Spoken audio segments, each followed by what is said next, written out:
The inspiration behind writing the Millionaire Master Plan, which is my new book that explains the entire lighthouse, really came from an experience I had when I was in my 20s working really hard towards my goal. My goal was always to have a resort in a paradise island like Bali. And it had been taking me much longer than I thought it would take me to be able to be successful as an entrepreneur. And I was in Singapore one day working really, really hard on my business. And I came home, and as I was coming home, my head was just full of all these business things. And there was this noise, this crying happening on the street. And there was this like commotion in front of my house. And it turns out that it was my wife, Renata, who was really upset because there was a tow truck out in front of the house.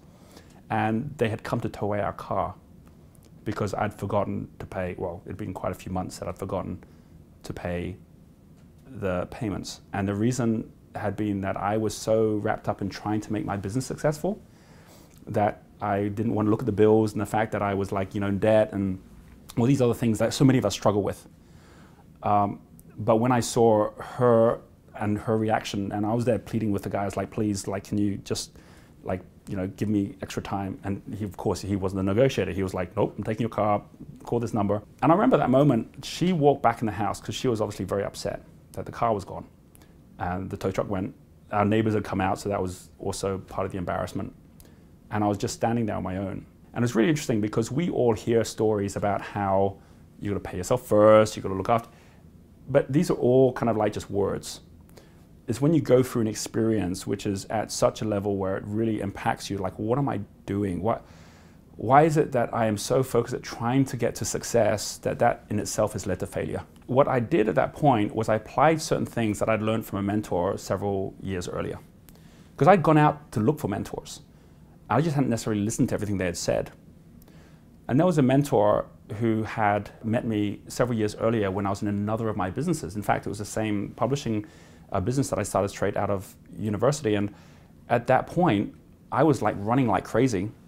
And I remember going to see him. He was the first millionaire I'd ever met. I didn't know millionaires. And when I went to see him, I had all these questions I want to ask about my business. And he said to me, Roger, before I answer any of that, how's your personal finances? I said, what's that going to do with anything? I'm here to talk about the business. He says, it's everything to do with everything. How's your personal finances? I says, well, what do you want to know? He says, well, how much money do you put aside each month into your portfolio? And I laughed. I was like, well, I don't have a portfolio. It's like, I'm an entrepreneur. I'm not an investor. I don't do that kind of thing. He says, are you negative? And I said, yeah, sure I am. But I know lots of people are negative. It's like, I don't need to pay myself now. I make the business successful, and then later on I'll get paid. And he says to me, if you're not willing to invest in yourself, I'm not willing to invest in you either. And he got up, ready to go. And I remember at that point, I was like, wait, what have I said? Have I missed something here? And when he came back, he went through this whole process with me of saying, look, just get in the habit of just treating yourself better than that. Because this is all about your own self-worth. This is about you deflecting everything out there where only if someone pays you the money, you're going to take it, but otherwise you're not worthy enough for it. And I didn't really, at that point, really get connected to that idea, because frankly, when you're at infrared level, which is the bottom level you can be at, not only are you in a place of true lack and stress, you're actually also in a place of denial. And you don't want to be hearing that. And I didn't want to hear that either. So I'm like, I'm not sure if I even believe this. But what he did was he showed me how if I just put a little bit of money aside, and I remember we went through the exercise, it was very funny. We went through this exercise where he says, look, I just put some money aside and then come back and we can speak. I said, okay, what do you want me to do? And he says, just put $100 a month aside. And I said, into what? Like stocks and property? No, just in another account, just put it aside. I said, well, I could do that tomorrow because I'll just pay myself a bit more from the business, right? And he goes, yeah, well, that's what I want you to do then. And I'm going, okay, then what? And he says, well, then when you come back, I want you to then double it.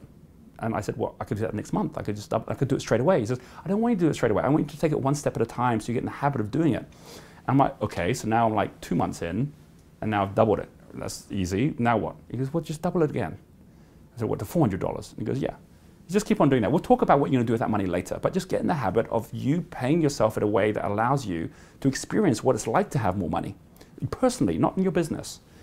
So I said, okay, all right. And I said, this is going to take a long time to get wealthy or to have the ability to go out and make a difference in the world or any of those things. And he says, well, just work out how many times you're going to need to do this. So we did. We kind of put it on a list, and it only actually takes 10 times the doubling before you're over 100,000 a month. And at that point, you're obviously making over $1 million a year before you've sold a business or before you've invested in it properly. It's just cash flow that's coming out. And I remember I was sitting with him and I was like, well, I can tell you, I totally get to the 100 and the 200, but this like going from like 1 month, 25,000 to 50,000 or 50 to 100,000, that's like, I just do not see that at all. He says, let me tell you, as you start going through this process of delivering more value to the world and having more flow coming through you, you'll find it's actually easier the further you go. And it is, even though at the beginning you can't see how it can be easier. Just like if you're in a car, it's easier to go from 100 miles an hour to 120 miles an hour when you're on a racetrack than it is kind of like just getting the car started and doing your first 20 miles an hour. And so I said to him, well, I still don't believe that. He goes, then let's just change the time frame. Forget about it being like 10 months. What about 10 years? And I remember at the time I was like 24, and I was thinking 10 years, I'm gonna be 34 years old. Like, that's so old. I was like, well, I'd be very disappointed if I wasn't doing that in 10 years' time. So he says, okay, so now all we're doing is arguing about timing. So you decide. And what happened was, I never applied that. But when I was standing there and my car had been towed away, and I saw myself revolving around this business like I was going dizzy, and my wonderful wife was that little moon that was kind of like supporting me, but like was getting even dizzier. And I just changed it all. I put the family right in the middle, like that was the sun now. Everything's going to revolve around us, and we were going to be the ones that could really make a difference in the world. And then I put the 100 aside, and then I put the 200 aside, and I actually made it 3 months, not 1 month. Within 2.5 years, I was making over $1 million a year. And the way I did it, I had no idea that's how I would end up doing it. But every 3 months, I was looking for a different way to be able to find the next step up. And so I ended up with partnerships. I ended up in different industries. I went from publishing into events because each one was allowing me to take the next step. And there's a huge difference when you wake up every day, and you know when you wake up, you've got an extra 3,000 or 5,000 in the bank than you had the day before. If you think differently about what you can do, you start contributing more to things that actually you really care about. And you then look at your business very differently, because if it needs resources, you've got it. But more importantly, you then also attract other people that also are generating that kind of flow that then can support your business as well.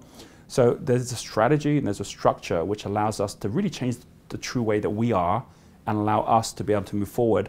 For me, it started with a really difficult moment when I had to confront who I was and just get truly real about whether I was serious about really making it while I'm on this planet or not. And from that decision, then it was following through on strategies that I already knew, I just hadn't been applying.